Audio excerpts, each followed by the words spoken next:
Ce n'est pas sa première affaire de ce type.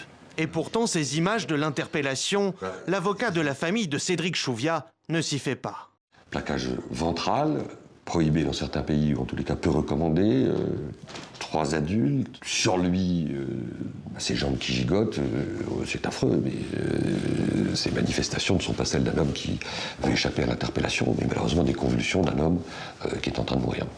Le symptôme, selon cet avocat spécialiste des droits de l'homme, d'une dérive systémique en France. C'est une crise structurelle en France, ancienne. Il faudra qu'un jour les responsables publics acceptent d'ouvrir les yeux, en tirent les conséquences, en termes de formation des policiers, en termes d'encadrement, en termes de directives.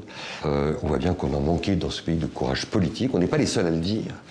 Il y a des institutions internationales qui le disent, du côté de l'ONU, du côté du Conseil de l'Europe.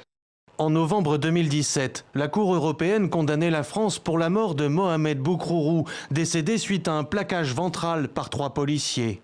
Une technique déjà interdite dans plusieurs pays comme la Belgique ou la Suisse en raison de sa dangerosité. En France, les techniques d'immobilisation létale sont régulièrement pointées du doigt ces dernières années. Il y a un an, avec d'autres députés, Daniel Obono s'était emparé du sujet. Mais le projet de loi attend toujours d'être discuté à l'Assemblée. C'est motivé par le constat, y compris fait par la police. Il y a eu Adama Traoré, il y a eu Lamine Dieng, voilà, la liste est bien trop longue. Et puis, on sait aussi qu'il y a d'autres méthodes qui sont utilisées dans de nombreux pays qui permettent d'immobiliser quand c'est nécessaire des personnes sans entraîner leur mort. Faut-il y voir un changement prochain de la doctrine en matière de maintien de l'ordre et d'interpellation?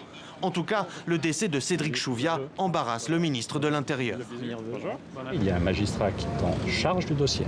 Et s'il est établi qu'une technique, quelle qu'elle soit, je ne suis pas dans l'affirmative comme vous, peut générer la mort d'un homme, évidemment, nous étudierons la question de suspendre cette technique.